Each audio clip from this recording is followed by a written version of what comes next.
Hello and welcome to the Art Department podcast with me, Urschel here in Singapore, and Emmanuel Shiu out of San Francisco. And we are already at episode 17 today. Our topic today is going to be how to grow as an artist. I mean, everybody knows it, whether you're professional, whether you're a student. There are times when you feel like your art is not improving. It's really, you feel like you're not making any progress at all. And chances are, most likely you've hit a plateau, how we call it, or it really feels like stagnant, and you want to throw everything out. You want to throw your Wacom out the window and buy a new graphics card or whatever to try to get out of this rut. And we've been there many times, because I think, if anything, the plateau is a constant companion in an artist's journey. And we want to share some of the ideas and ways how we've gone through a plateau, how we've gone through this phase of not being able to seemingly improve our art, and how we get out of it. So today we want to talk a little bit about all sorts of things, our maybe top 10, so to speak. We're going to talk about how to get out of our comfort zones and why, how we can focus our practice, how to stay curious, and also that sometimes looking back is the best way to go forward. We're going to look at what a plateau really means and how we can get out of it, about goal setting and how that can really improve our productivity. And lastly, I want to talk a little bit about how we can develop our taste and how important lifelong learning really is in an artist's journey. So, well, okay. So we're going to go through all points now. I think one of my sort of top points, I would say, is to get out of your comfort zone. Right. For me, a lot of times, I notice my biggest growths, after I've stagnated is when I actually push myself to do something completely different, to do something I was kind of afraid to do. And, that's related to the concept of art stuff. So I remember that was ZBrush, like, I don't know, 5 years ago. I mean, I said I had put off learning ZBrush for the longest time. And then I said, okay, I gotta give it a shot. I gotta do something different, So I went from environments to like complete characters, like learning how to sculpt in ZBrush, learning the anatomy, doing all that, and it kind of reinvigorated art for me. But how do before we got me going. Before we go a bit further into this, I was actually wondering how did you know how do you know you hit a plateau, and how did you know what is the right approach? Like, why did you particularly felt like going out of your comfort zone was going to help you? Like, how did you realize that? Well, I mean, it helps, obviously, having a wife that discusses these things with you and tells you, hey, you should try something different. But at the same time, I felt really bored. I was feeling really every day. I was bored with the things I was doing, and I was like, it's just the same thing over and over again. And then it's like fulfilling somebody else's vision. And when you start not looking forward to working, that's a good point. That's when I kind of go, oh God, okay. And then on the weekends, I don't even really want to do my own work. Like, I have nothing to say. Right. And I'm just like, oh God, and you don't want to touch a computer, and it's just kind of getting to that point where you have just like nothing. So that said something to me. It was like, whoa, okay, well, you're kind of not. To me, it feels like I'm in a creative rut. You know? Exactly. That's a good point. Yeah. So that's what I would do, and I think one of the big sort of sub things on that is just make sure. I think a lot of us right now have, anybody who's got some kind of following will want to chase what their fans like. Yeah, it's natural. That can burn out. Yeah. Right. That can burn you out because you feel like you're expected to do a certain thing. Exactly. Yeah. So if I started posting like right now I'm doing a lot of line drawing and pencil drawing and all that kind of stuff. If I started posting that, I don't know that anybody would actually like it. That can have a strong effect on how much it can actually have an effect on how much you enjoy doing it. Because if you like it and then you upload it, and then nobody cares about it, your brain suddenly tells you that maybe what you're doing is not worth doing at all, even though it is, right? So that can really screw you up. But please go ahead.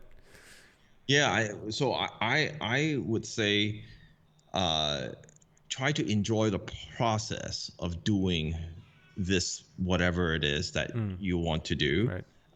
And don't just want the idea of people to like your work. Like, just count on it's okay. I mean, just almost tell yourself that's expected, but you're being true to yourself. You're trying to make yourself grow. So you have to kind of go out of your comfort zone a little bit. But all out of the comfort zone for me also means not caring about what people you know, say or don't say, or like or don't like. You know, I have to be true to me, and if for me to find that, I can't have that added pressure of having to please people, right? Or Emmanuel's an environment guy, so you should be, like, if you don't post, because I noticed this, like, I post, like, if I post some like big environment, then people are like, yeah, like. I post a photo, no likes. Yeah, exactly. That's how it is, right?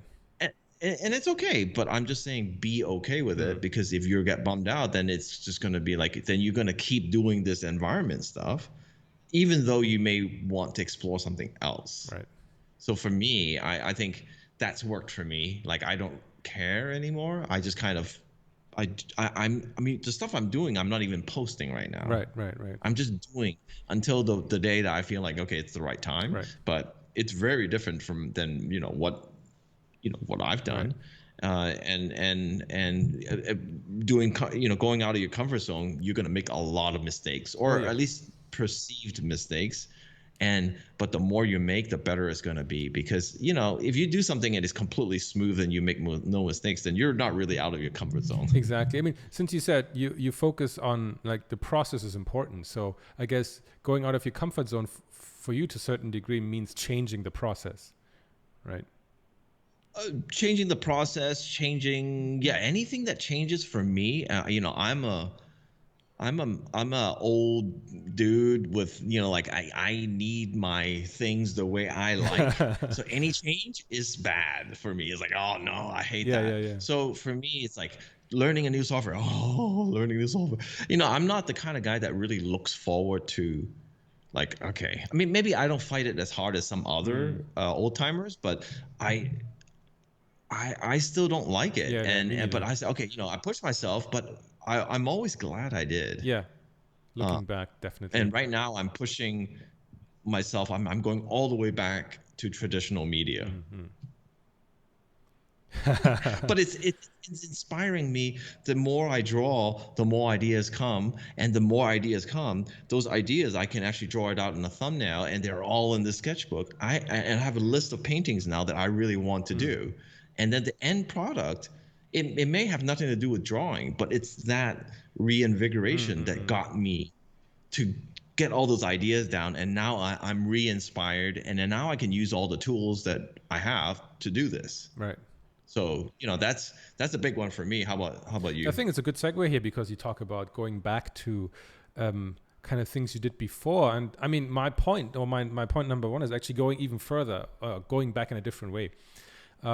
So for me, it's about kind of reminding yourself what got you into maybe into the job into the first place, or it got you interested in a certain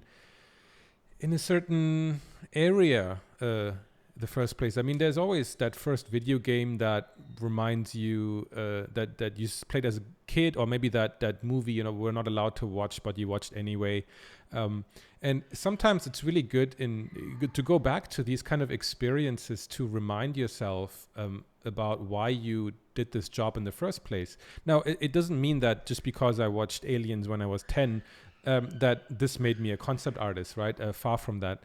But there was something that fueled a spark, right? Like me going to like there's like the little film studios in near Munich where they shot some of the older German movies, and to see some of the props there, the stages, the sound stages, that is really interesting. To think about these experiences, or I don't know, all the kind of like weird spaceships I built out of Lego, whatever it was that you can kind of trace back to early signs of being interested in this kind of career. Those kind of things can really help you, I think, or they can help me reconnect with the original intent. Because I mean, you get sucked into an industry, you get sucked into money making, you get sucked into all the adult things that you have to take care of when you grow older, right? It's not only about just having fun and drawing. That actually takes a backseat a lot of the times. Have you ever, like you talked about aliens, so have you ever like sort of gone back to watch some of these movies or things that you really identify with? Regularly, right? So I mean, and does it get you going again? To a certain degree, right?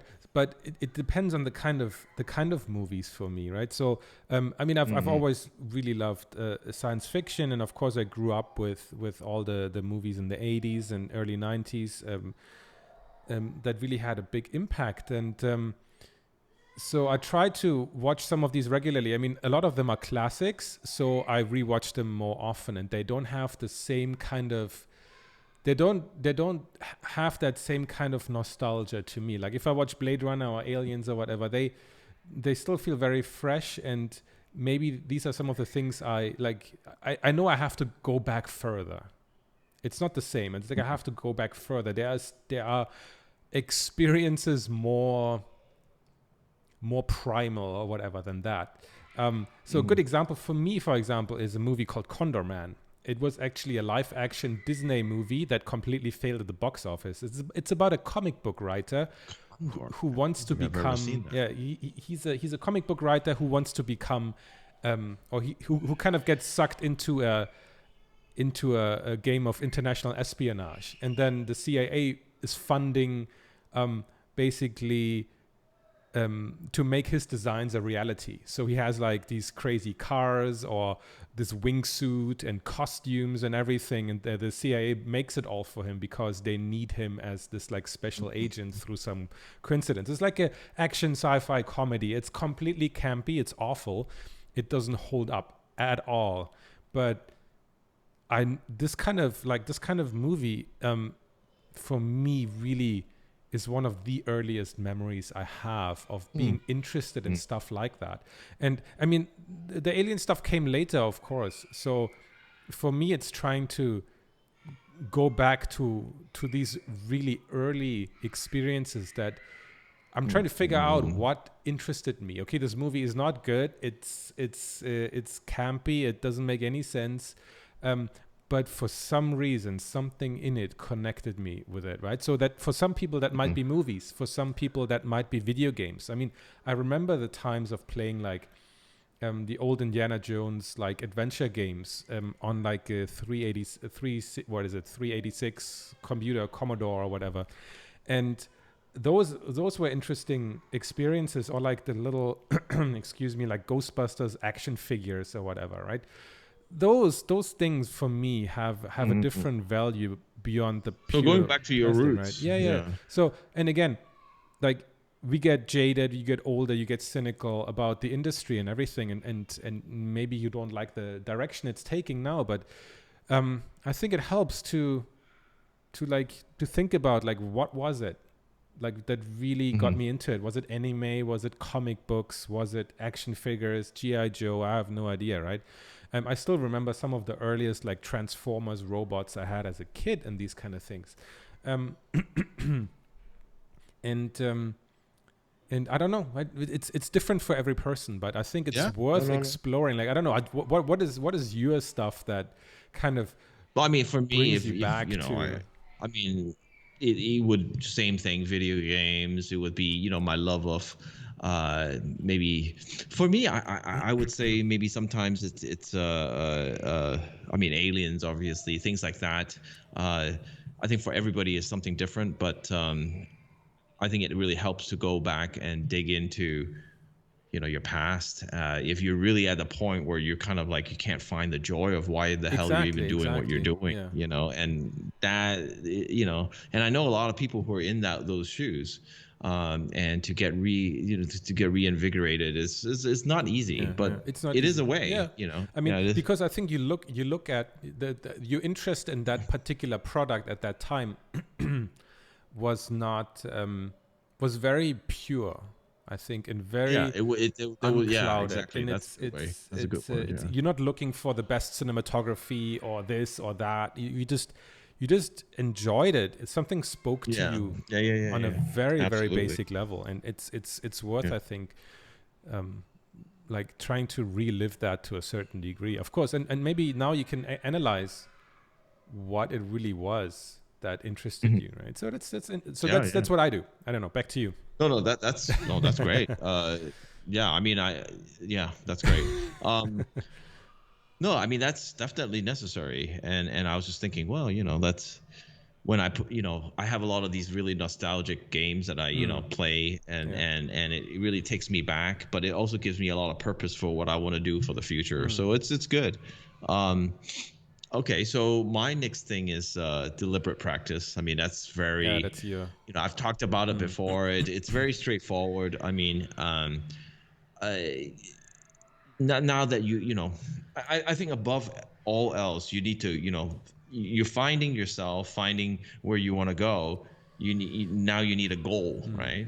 So if you have a goal, how do you get there is, just by practicing the right way. A lot of us don't have a lot of time, so you have to figure out the best way to practice. And I think, we talked about this before, so I don't think we have to go into, but let me ask you. So you talk about deliberate practice, but as a maybe standalone tip, I think it's hard for people to maybe connect to that. So you would say that this kind of goes hand in hand maybe with your getting out of your comfort zone and saying like, okay, I want to learn ZBrush because of, I don't know, X reason, right? Well, I mean, let's say you really want to do characters or something. But how does your how would you go about like we said before, like we can't really, like we don't want to pick up our pencil anymore. We don't want to pick up our stylus because we're so bored of it, and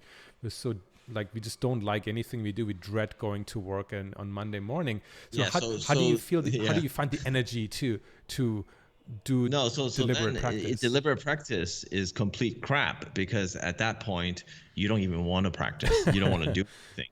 But let's say you've gone back to your childhood, or you're tried something different, and you have like, okay, maybe that can invigorate me. Now you want to get somewhere, but to grow, you still have to practice. Right. Of course. But that's only if you've kind of starting to find that motivation, right? And then but everybody knows about that. Okay, you have to practice, but practice smart. Yeah. And really make good use of your time. And I'm only putting it out there because that thing is like, deliberate practice is not going to make you grow. Like in terms of like, it's not going to make you motivated. That's good. Motivation has to be there, but a lot of people aren't. I wasn't motivated, but me as a person, as soon as I started doing the ZBrush thing, and as soon as I started going, oh man, characters, I just dived in there, and I was like, but I remembered my training, table tennis stuff, where I'm like, okay, don't just practice, practice the right way. So and really do it in a way where you can get the best results in the quickest way, so that you don't get frustrated and then like quit. Right. Yeah, it's because that's important, right? Yeah. I mean, it's kind of like a follow-up step to see like, okay, you know what you want to do, and then go about it the right way, right? So that's definitely basically it's just go about it the right way. I mean, we're talking about growth as an artist, and I think deliberate practice is how you grow, right? Right. And I think I can kind of like segue into there, because you talked a little bit about a goal setting, right? So of course, my big recommendation number 2 is you have to have a goal, right? So I mean, I know from my experience that I mean, I had a goal when I was starting out. Like I said, like I want to work on movie X, franchise X, or whatever, right? I want to work in that studio. I want to work with that person, right? So I think everybody starting out, they have that kind of like lofty goal. And I think more often than not, now with so many projects, I think it's easier than ever to get to work on these projects realistically, right? You don't have to, you're not constrained to a certain locale anymore. You can work out of the comfort of your home, and you can still work on big franchises, right? You can still work with Netflix or Lucasfilm or whatever, right? But so once people reach that goal, I think they kind of don't know where to go next, or at least a lot of them. I didn't, honestly, for a while. I was like, so I've reached my goal way ahead of when I thought I would reach it, but it's just a job. So what do I do now, right? I don't have a good plan anymore for the next 5 or 10 years, right? And and I think that really contributed to me being kind of aimlessly doing this and that, and not being really focused on something I wanted to reach, because I think it's so important that you do have continuous goals, right? I mean, you don't have to, like, I think necessarily have like a 10-year plan with like milestones every 6 months or whatever. I mean, if you do, I think it might be even better. It might be even better because it's really going to get you there. But I think if you have like a short, medium, and long-term goal of kind of things that you want to achieve in the next 1, 5, or 10 years, I think formalizing that in a way it would help. Even if it's just rough, even if it's just a post-it on your computer screen or whatever, or on your wall or whatever, right? That can really help just refocus those energies, because I mean, I'm still pulled left and right about how I should do this and I should do that, and recently I explored some other possibilities of what I could potentially do with my life, and I was like, well, that sounds cool, and like, oh, this is gonna make me a lot of money, maybe, or this is what other people do, this is what my peers do, so maybe I should do that. But then at the end of the day, I'm still trying to remind myself, like, what is it I really want to do? Just like, if I couldn't share it online, if it wouldn't make me any money, like if I take all this stuff away, like, what is it I really would want to do? And refocusing yourself on that sometimes can be really, really useful. I mean, it's gonna change, it's gonna shift slightly here and there. But no, that always changes. yeah, but at least, like, it kind of, you should not forget what you kind of set out to do. And I mean, maybe that new thing you got really excited about, maybe that's an even better goal, or maybe there's a middle way, or you should reevaluate, is that thing really as sexy as it sounds, and is it really aligned with what I want to do, right? Like, how does it compare? Does it actually make you happy? Yeah, does it make me happy? How does it compare to what you set out to do 1 year ago or 6 months ago? How do these compare? Is one more worth it than the other? Because you have to think about that. At some point, you can't just do everything. You can't watch every movie. You can't read every book you see. So for every thing you do, you have to stop doing 10 other things. And so you really have to be deliberate about what you want to do with your time. Yeah, and I think some of it is also, we're referring obviously to, not really just, like, obviously it's mainly catered towards like concept art and entertainment art and stuff like that, because there is personal growth, as in like personal art, where you kind of just, you got to find a motivation to do some kind of art. But then there's also like where, I was, and where what I'm kind of going through is what is the next evolution of me in terms of what I want to do, and how does that coincide with concept art and, my money, my financial, future with it. And I think that for me, luckily I like, what I like is concept art and illustration. So, but I would be like, okay, how do I take myself to the next level and really grow that? Because I've been at a plateau. I think for the last 3-4 years I've been in a plateau, and then all of a sudden this last year to now has been arise again. I think, mainly I think because of Matrix. But now I'm really pushing, like, okay, like I'm going back to, doing different things.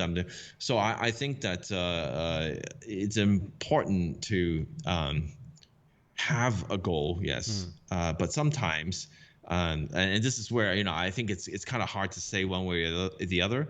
I've been such a goal-oriented person that I think out of my comfort zone is not to have a goal. Oh, that's interesting. So I have chosen to say, I don't care where this takes me. Okay. I'm just going to enjoy it right now. I'm That's going to enjoy interesting. drawing right now because it may lead me nowhere. Well, that's a good But point. Yeah. I just want to enjoy it, and I don't want to think, because I've been such a goal-oriented person for the last, like 40 years. I'm tired of being goal-oriented. I just want to enjoy my life now. If I feel like drawing, I'm going to draw, and that's it. If That's I feel great. like playing a game, I'm going to do that. So, but oddly enough, the more I do that, the more I feel like I want to do more, and the more ideas come to my head, and then I'm formulating a whole bunch of stuff I wouldn't have normally done. So for me, it's like It's the opposite. a little bit of the whole. Well, it's a good point. Yeah, maybe. I mean, again, it's my experience that I felt aimless. So setting a goal helped me So refocus. But yeah. the opposite could also be true. Yeah, that's a very good point. So I mean, I think it's different for everyone. Yeah. I think it's just, you just have to really ask yourself, first, are you having fun? And I think setting goals are always good, but like for me, I've been such a goal setter, just Yeah. didn't make Yeah. any Yeah. sense. Good point. Good point. So yeah, next one. Do you wanna tackle one of yours, or do you want me to?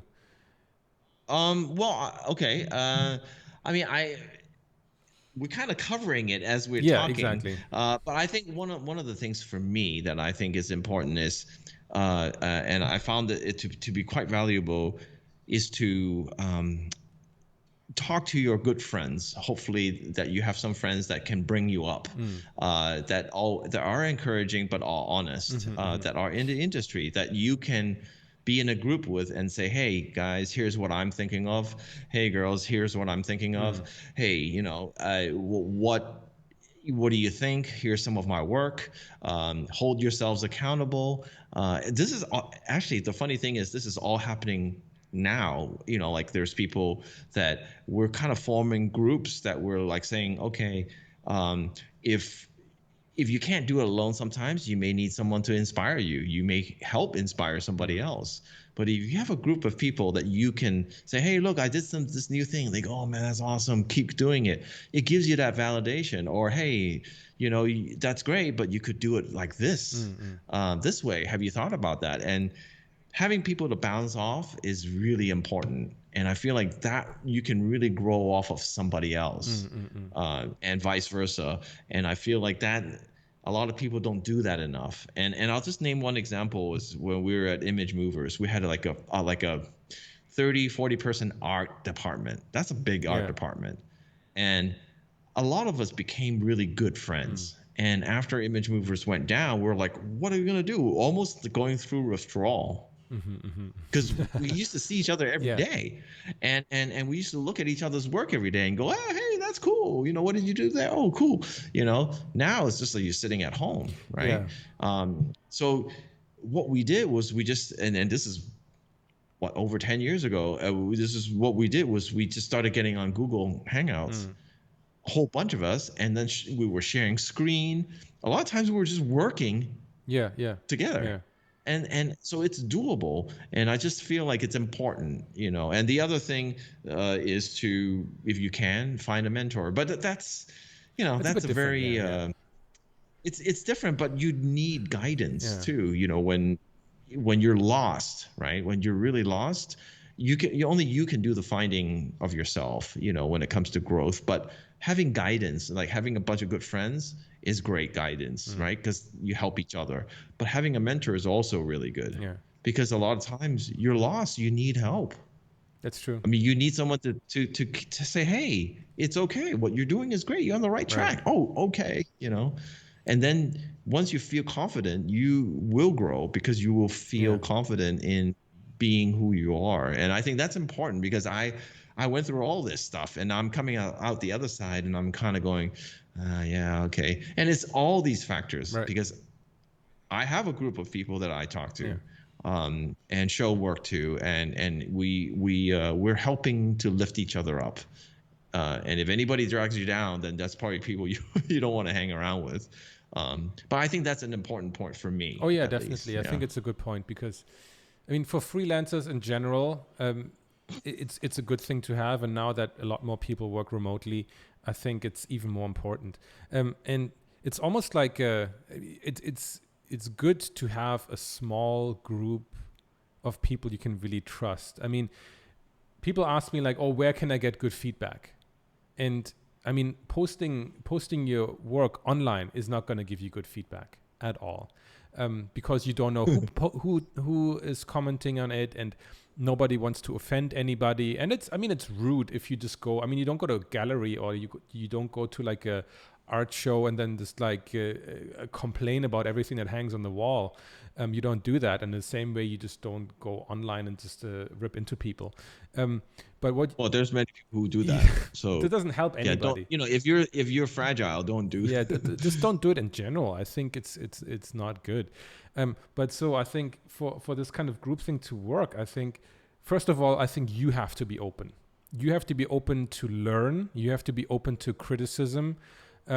You have to want to get better. If you just go into this kind of group and expect everybody to love you and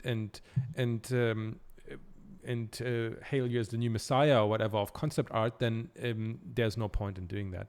And I think the people you are with, they also have to be like honest, good-natured people, and ideally maybe your friends, that they are not afraid to give you honest feedback, like positive kind of criticism, and like, oh, this, you could do this better, and like, hey, have you tried this? And like, oh, I used this app and when you try this, it's not about like you suck, right? And that doesn't help anybody either. Yeah, I mean, I'll tell you that certain things that they've helped me with has helped me grow, because one of my friends is a great vehicle designer and better than me, and I'm like, hey, look at my vehicle, what do you think? And he'll say, hey, and then we'll have a talk about design, and I'll go back and I'll fix it. I say, hey, what do you think again? It's like, he's helped me grow so much in how I design that I think, and you're going to be able to help, I can help him back with, other things that I do well. And it's just kind of this exchange and inspiration that I think is really crucial. And I think now more than ever, we need to do that because you're not in the studio anymore, really, like you said, That's a good point. That's a good point. Yeah, no, I love that. What's your next one? I mean, for me, it's it kind of goes hand in hand with being open-minded and trying to learn new things. And I mean, for me, it's really the kind of the embracing of a lifelong learning experience. So, I mean, the older you get, in the beginning you said it, right? It gets harder to learn new things. And you like the way things are, and it's getting harder, and you're getting lazier, and it just takes more effort, more brain juice to put something new in. Like anytime like somebody says, oh, there's this new software, and I'm like, so is it worth the money I have to spend to buy this? And is it even more worth the time I need to learn and get good at this? Is it really worth it? Does it really add something to my skill set that I wouldn't be able to get any other way? But I think so it's a struggle, right? You have to fight against that, and rather than completely shutting it out and being like, it's like, oh, the way I do it is the best way to do it. I think it really comes down to embracing that, and you're going to be scared. It's going to be difficult, and you need to be careful about how you spend your time. But you should never kind of close yourself off from these new experiences, because I mean, everything's going to get busier, and for me, it's not even about, to a certain degree, it's not even about related to the industry. It's I think a general attitude towards life, that you should adopt in a way. I mean, our industry is already, I think, because it's so at the cutting edge of technology in terms of how these products are made and what tools we use, and it is really at the forefront of what is available to buy and to use, right? Like VR tools. Like most people don't use that they don't use that, but it's all the rage in concept art using VR tools. I mean, they're designing like avatar that way, and 3D projection technology, like the highest end computer gear, and all these kind of things are being used to make and enjoy these kind of products. And so it's already almost a default that you have to learn something new all the time. But I think it really helps if you have a general attitude of like, I want to learn new things, right? Like the curiosity that is in all of us, it really needs to be a driving force behind anything we do. So I'd recommend anybody at any stage in life to, I mean, if you feel stuck, if you want to grow, right? Learn something new that is maybe something completely out of your comfort zone, or maybe something you always wanted to learn, like whether it is a language, right? Maybe you want to really learn Swahili or whatever, right? Or maybe like you would really want to become good at table tennis, like a sport, or whether it is yoga or jujitsu or whatever, right? Just because you're not good at it or you feel like you're too old is no excuse to not try it, right? Nobody's asking you. I mean, you're crazy because you want to be an Olympian or whatever, but I mean, you don't have to have such like high goals. No. Yeah, it has to be something you enjoy, and that opens me up to the, like if it's cooking, baking, riding a motorcycle. Yeah. But go I ahead. mean, it opens up to the, what I would just like open yourself to other disciplines.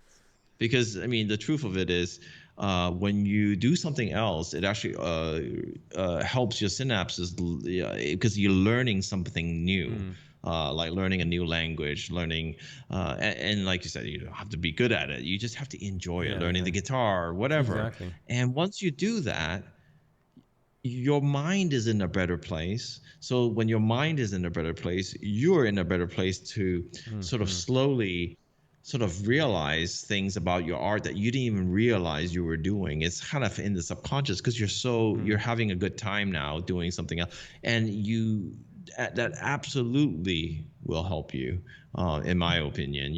Like for us, like for you, Jan, I mean, and for me too, like thinking about going back into photography excites me now. Yeah. It like, and you know what really helped was that episode we did on, because I was doing like, oh my God, these are the people I love. Like, what have I done in the last couple of years that I haven't looked at their work? That's true. That's very true. Same And for me.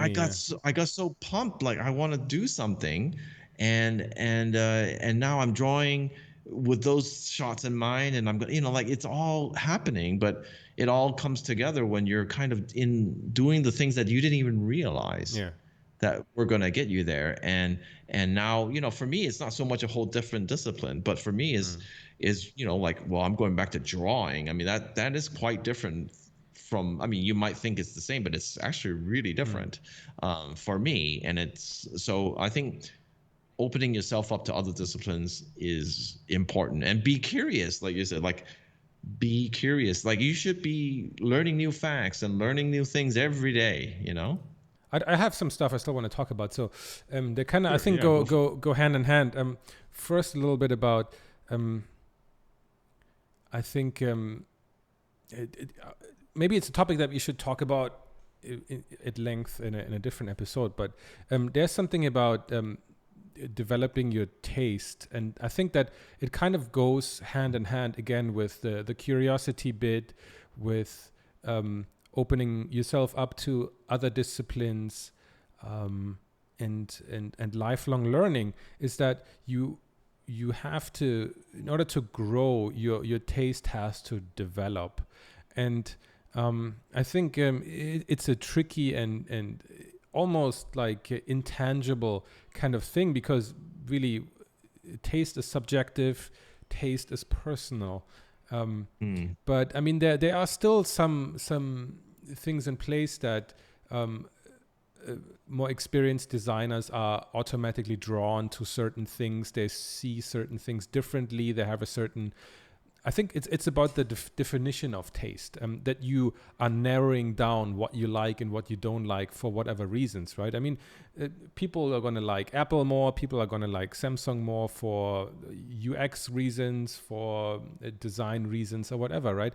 And it's kind of an expression of what you like in general. But I think in terms of growing as a designer, growing as an artist, it's about the definition and the sophistication and taste that it needs to be continuously developed. And I think that comes out of continuously exposing yourself to new things, to new visuals, new knowledge, new experiences.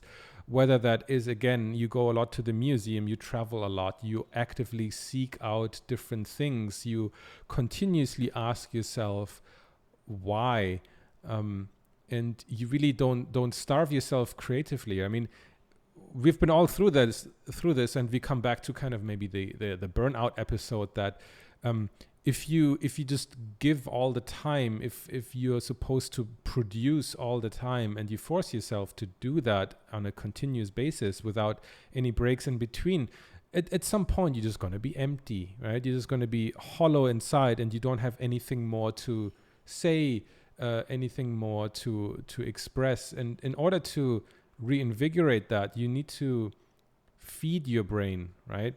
And I mean, the development of that taste is going to be a decade-long experience. Nothing that you can, I think, actively, like, I mean, you can do all these things, but it's not like suddenly you're going to have great taste, right? It's not going to be like this. Yeah, great taste comes with time. Yeah, I mean, and I think and it's subjective. It is subjective, right? But I mean, still, it's about defining what that means to you and how you can express it. And again, it's maybe one of the important factors in that is patience, that you give it time to develop.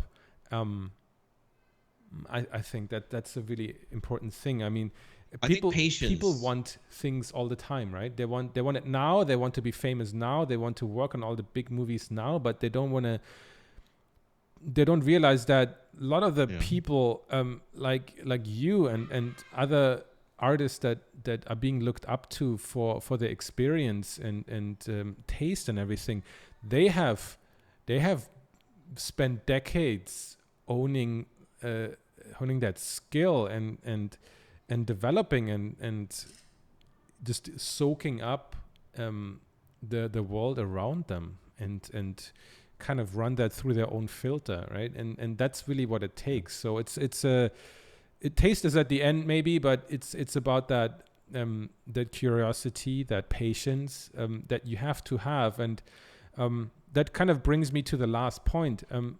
We talked briefly about, I mean, the plateau, right? And maybe some people don't really, I mean, it's an abstract word, and maybe some people are not familiar with that. Maybe they haven't gone through it yet, but it's kind of when you feel like you're not progressing, right? I mean, an artistic journey or any kind of growth, artistic growth, is not linear. It's not like going steadily up in a 45-degree angle or whatever, and you're just going to be getting better and better and better the longer you do it, right? There are going to be plateaus, areas of no growth or no perceived growth, right? And I think that's important that we differentiate the actual happening of no growth or like the perceived like increase or decrease of your own artistic ability, because I think we ourselves are the worst judges of our own ability, right? So even though we think like, oh, we're on a plateau, like maybe to the outside world it will look like, hey, the sky is like skyrocketing, right? But I think, and just imagine though, you can't always keep going up like that either, because that's just not realistic, right? Exactly. I mean, at some point you need to be at a flat line to realize you're at a flat line, to reinvigorate yourself so that you could go up again. But I think the existence and the acceptance of a plateau is in itself absolutely crucial for the artistic growth, right? So that like you said, you can't always go up, right? That would be weird. That would be feeling strange.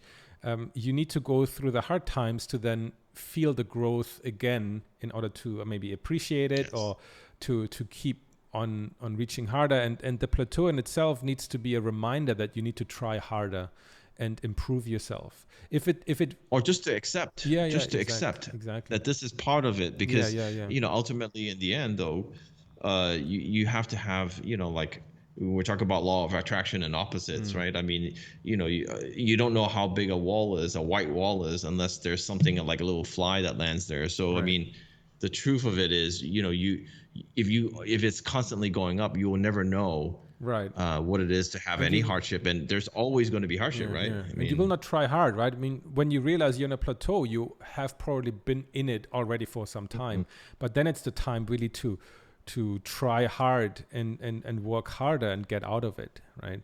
And without this reminder being there, then you would just kind of like slowly kind of fizzle out, and you wouldn't try harder anymore, because so this is where sorry to cut you off, no but worries. this is where I come in and say, well, I'm the opposite again. Okay, because please. I am such an overachiever, and I try so hard that for me, when I reach a plateau, the key is not to try harder. It's actually to be the opposite, to accept and to make peace with it, that you're where you are, and then to go back to your childhood things, or try something different. Good point. Or talk to your friends. So for me, it's to stop that, because the stress for me was always, and this happened in table tennis as well as art, is that I tried so hard that I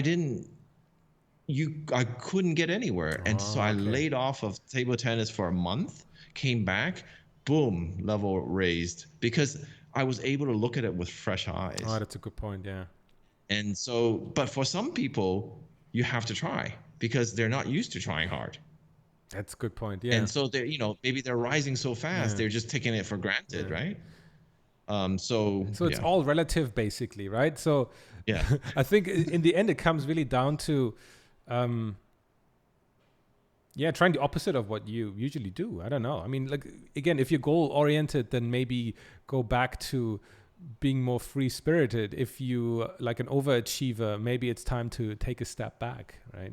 This is good. This is a good point. And the opposite, for the people opposite. I think whatever works for you, there's no guarantee way, and we're just sharing with you our ways, what worked for us. But I think what we also realized, even from two people in a room here, that no two artists are alike, right? What works for one will not work for the other.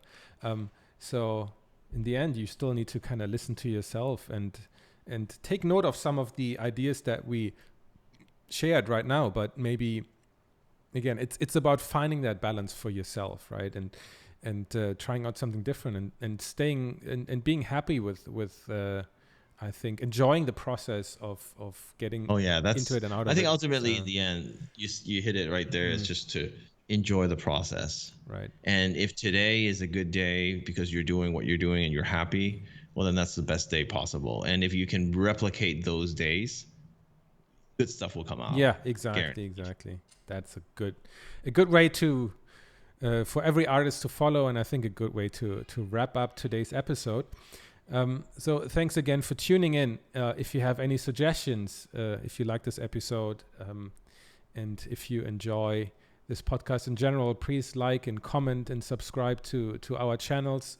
We are not only on YouTube, we're also on Spotify and Apple and Google. If you want to listen to us rambling on your commute, or when you're out and about going for a run, you can do that as well. So as always, thanks so much for the continued support, and we will see you guys in the next episode. Bye. Bye.